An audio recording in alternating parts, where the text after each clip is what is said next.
Ali Kalora memimpin sempalan atau pecahan kelompok teroris Santoso di Sulawesi Tengah. Aksinya kali ini, Ali Kalora membunuh seorang warga sipil di Parigi Motong. Dan berikut kami paparkan sedikit data dan juga fakta seputar aksi Ali Kalora yang saat ini menjadi pemimpin pengganti Santoso yang tewas di tangan petugas Satgas Tinombala pada tahun 2016 lalu. Ali Kalora ini diduga membunuh seorang warga berinisial A di Parigi Motong, Sulawesi Tengah pada tanggal 30 Desember 2018. Ya, kemudian peristiwa tersebut terjadi pada hari Minggu pekan lalu yang kemudian ditindaklanjuti oleh petugas kepolisian dari Satgas Tinombala yang saat ini berada langsung di bawah koordinasi dari Polda Sulawesi Tengah ketika akan mengevakuasi korban. Kemudian petugas ini ditembaki. Kemudian ada 2 orang petugas kepolisian yang mengalami luka tembak. Ya, Ali Kalora atau yang biasa dikenal dengan nama Ali Ambon ini juga dikenal sebagai penerus Santoso sebagai Ketua Majelis Mujahidin Indonesia Timur, maksud saya atau MIT, sejak Santoso tewas pada tahun 2016 lalu. Bagaimana kemudian kekuatannya saat ini sebenarnya? Karena memang sudah 2 tahun terakhir ini Satgas Tinombala setelah sebelumnya diberi backup bantuan dari TNI Polri, bahkan dari pusat, dari Mabes Polri dan juga TNI, sekarang sudah dilimpahkan semua di bawah koordinasi Polda Sulawesi Tengah.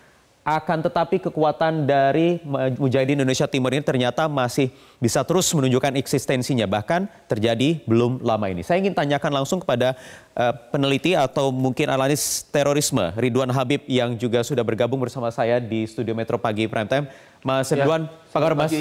Lama tidak berjumpa kita sejak mungkin Santoso ya, 2016 lalu tewas di tangan tim Satgas Tinombala. Tetapi masih unjuk kekuatan juga, padahal sudah mulai menipis kekuatannya kabarnya. Ada apa sebenarnya? Kalau sebenarnya kekuatan Ali Kalora ini kecil sekali. Maksimal mereka punya 7-8 orang. Hanya 7-8 orang tersisa? Yang masih di dalam hutan ya. Dan mereka ini bergerilya dari satu titik ke titik yang lain itu berpindah-pindah. Tidak pernah lama, 1-2 hari. Dan memakan apa yang ada di situ. Kalau di situ ada lumbung padi penduduk, mereka rampok. Kalau ada tanaman-tanaman liar, ketela dan sebagainya, mereka makan di situ. Jadi mereka benar-benar survival di sekarang ini. Karena itu berita bahwa ada pemenggalan seorang warga lokal itu barangkali konteksnya adalah warga ini melawan. Konteksnya warga melawan ya? Iya. Bukan karena memang mau melakukan pancingan atau umpan seperti yang dikatakan oleh Polri kemarin dalam jumpa pers. Maksudnya ini umpan bagaimana? Memancing untuk Polri kemudian kepolisian atau petugas untuk muncul, kemudian mereka tembaki ketika apa yang terjadi kemarin saat proses evakuasi. Begini, indikasinya adalah warga ini petani. Petani dan kemudian ada semacam terus-menerus dirampok begitu. Lahannya menjadi rusak. Tanaman rambatnya menjadi hilang, maka kemudian ada semacam kemarahan kan. Nah, ini yang dituturkan keluarganya seperti itu. Nah, karena itu kemudian terjadilah pembunuhan itu. Pada saat mau dievakuasi, sebagian dari orangnya Ali Kalora itu masih onsite, masih di sekitar lokasi. Karena itu begitu melihat aparat, maka mereka melakukan serangan.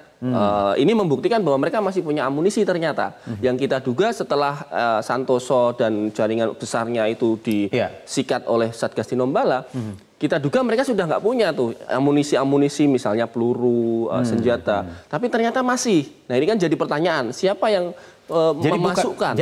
Itu dia juga jadi pertanyaan, atau mungkin jadi pertanyaan juga bukan karena mereka memang ingin menunjukkan bahwa mereka masih eksis dengan apa yang mereka lakukan minggu lalu itu. Ya, kalau eksistensi sih selama ini memang mereka masih eksis. Cuma begini, ada semacam perbedaan antara serangan terencana dengan serangan ambush gitu. Nah, ini serangan ini ambush. Jadi orang mau mengevakuasi, mereka disergap.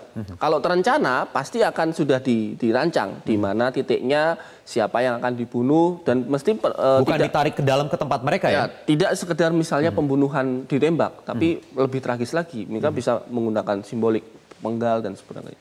Itu kan karakter kelompok ini menciptakan fear, menciptakan ketakutan. Oke, baik, sudah bergabung juga melalui sambungan telepon ada Karopenmas Mabes Polri, Brigjen Polisi Dedi Prasetyo yang sudah bergabung bersama kami. Selamat pagi Pak Dedi. Selamat pagi Mas, Assalamualaikum Mas. Waalaikumsalam warahmatullahi wabarakatuh. Pak Dedi, apa update yang bisa kami peroleh dari tim Satgas Tinombala yang saat ini sedang bertugas juga di Parigi Motong? Sampai dengan hari ini, Satgas Tinombala gabungan TNI Polri terus masih melakukan pengejaran Mas di wilayah Parigi Motong. Demikian juga untuk Satgas Tinombala yang berada di wilayah Poso tetap dalam kondisi siap siaga juga untuk juga melakukan lokalisir dan melakukan blokade jalur-jalur logistik yang biasa dilalui oleh kelompok tersebut. Oke, baik. Sekarang ini terpusat di mana, Pak? Apa yang mereka lakukan, terpantaunya sejauh mana aktivitas dari kelompok sempalan dari kelompok Santoso ini? Ya, untuk ahli KPDS kan selalu berpindah-pindah lokasi ya, Pak. Terakhir ya kita deteksi dia berada di wilayah Parigi Motong. Saat ini berada di wilayah Parigi Motong. Berapa kekuatan mereka, Pak Dedi? Kekuatan 7 orang, Mas. 7 orang, kemudian ada senjata yang dia miliki, sisa dari peninggalan Santoso dan Daingboro. Dan amunisinya juga sangat terbatas. Oleh karenanya mereka juga sangat selektif untuk melakukan penembakan dengan menggunakan senjata dan amunisi yang tersisa, begitu, Mas. Untuk pasokan seperti amunisi, memang ini mereka dapatkan dari sisa-sisa kemarin atau masih mendapatkan amunisi baru? Ada yang nyuplai ke sana? Jadi ada, Mas, dari sisa-sisa kemarin. Kemarin juga Satgas sudah berhasil mengamankan beberapa barang bukti yang diketemukan di sekitar TKP kontak tembak kemarin. Sewaktu kemarin ada terjadi kontak tembak, kemudian apa tindak lanjutnya? Apakah langsung dilakukan pengajaran? Karena tentunya kan logikanya kontak tembak ini ada radius yang sudah bisa diperkirakan, kemudian bisa ditindaklanjuti dengan pengejaran. Update-nya bagaimana, Pak? Update-nya, kemarin memang tim dibagi dua, Mas. Tim yang kekuatannya juga besar, itu yang utama kita mengevakuasi 2 anggota yang mengalami luka tembak. Kemudian yang satu tim gabungan juga melakukan pengejaran. Dan sambil menunggu Satgas Tinombala bantuan dari Polda dan dari Polres. Setelah bergabung, mereka langsung melakukan pengejaran dengan membagi beberapa pos yang sudah ditentukan secara terkoordinasi.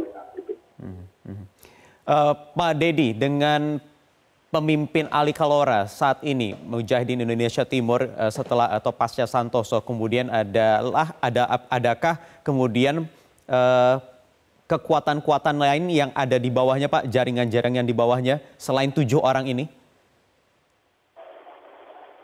Ya, sementara memang ada, Mas, untuk sifatnya kecil aja.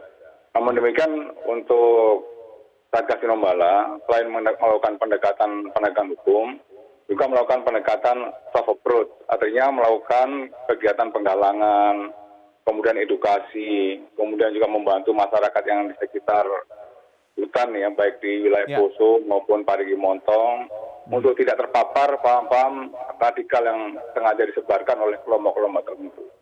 Nah, itu dia. Karena kan wilayah Parigi Motong dan juga perbukitan yang ada di kawasan Poso, Sulawesi Tengah dan sekitarnya ini banyak didiami oleh permukiman-permukiman, oleh warga yang aktif sebagai petani. Tadi juga Mas Ridwan Habib mengatakan bahwa kelompok ini mengandalkan suplai makanan dari perkebunan atau pertanian milik warga. Bagaimana kemudian edukasi untuk warga agar bisa sensitif terhadap pergerakan dari kelompok ini?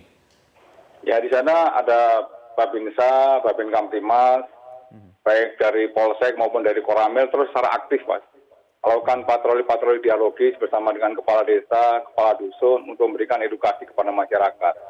Dan juga kita harus menjaga kondisi keamanan masyarakat, karena masyarakat juga boleh dikatakan khususnya yang petani-petani ladang yang agak terpencil di daerah pinggiran-pinggiran hutan, itu kita harus betul-betul memastikan safety mereka. Karena mereka ini sering dijadikan sasaran oleh kelompok tersebut ya untuk melakukan pemerasan, kemudian mengambil bahan-bahan kebutuhan pokoknya untuk bisa survive di hutan seperti itu, kelompok. Ya, Karena ini kan mengingat sudah lebih dari 2 tahun Satgas Tinombala sebelumnya memang dipegang oleh pusat, sekarang dipegang